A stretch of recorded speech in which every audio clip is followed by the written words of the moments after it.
All right, folks, you know how to do it. You know the deal. Huge round of applause, a lot of joyful movement and noise for Breanna.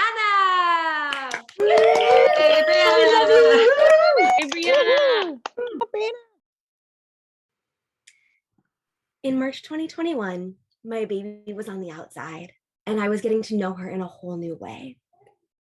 I was watching her squirm and stretch and thinking that's what's keeping me up at night. I was thinking, it's so great that she's so active and strong because we've given her a strong name, Athena, and it suits her. I'm also learning that when she's hungry, her little fists scrunch up, and as she starts to eat, her hands stretch wide and relax as she calms and her belly fills. I'm learning so much about her, and I am losing so much about myself. I, a person who has always valued sleep, find myself unable to sleep. I am energetic. I don't feel like I even need to sleep. I have so many thoughts chasing each other around in my mind, and I'm trying to filter them through my mouth, and I will not stop talking.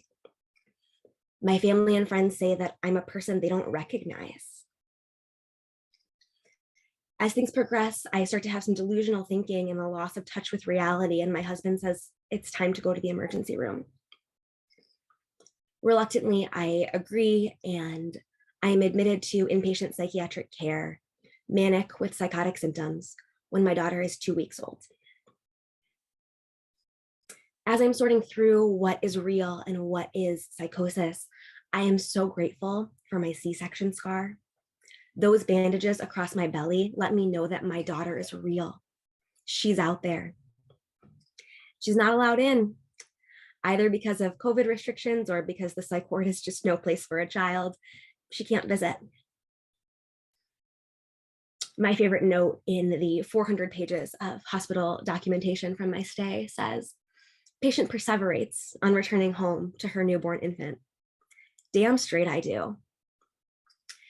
Getting back to her becomes a driving force, a motivation. It makes me into the most cooperative psych ward patient.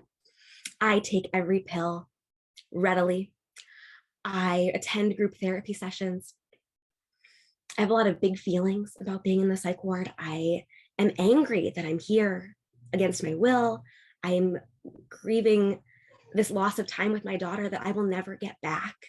But I take that anger and that sadness, and I rely on a lifetime of Midwestern upbringing, and I shove those emotions down because I want to be perceived as calm and ready for the outside world. I get to the point of bargaining with my doctors. About 10 days into my stay, I'm talking to family and friends on the phone, and they're saying, wow, you sound like yourself. And I think, I feel like myself. And so I ask my doctor, why am I still here? And she says, it's the medication. Lithium's a tricky one to dose. We have to make sure that the levels in your blood are therapeutic without being toxic. So today is Monday, we drew your blood, we didn't love what we saw. We're changing your dosage, we'll draw your blood again on Wednesday. If your levels are good, then you can go home on Wednesday. And I say, this sounds like an outpatient procedure. Send me home with the pills. Tell me when to take them. I will follow the schedule. I will come back promptly on Wednesday. You can draw my blood, but let me spend that time waiting at home. And my doctor says, no, that's not how it works. You have to stay here. Wednesday comes, the levels are a go, and I am discharged from the hospital. My mom comes to pick me up, and she doesn't bring my daughter with her. So I wait a while longer for that reunion. We get in the car, and I get to the apartment, and I open the door, and Athena's asleep. And I've only been a mom for a few weeks, but I've learned a thing or two.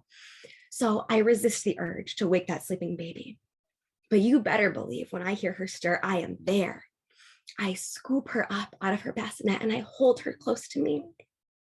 I lower us together onto the foam camping mats that we've set on the nursery floor so that someone can sleep in there with her.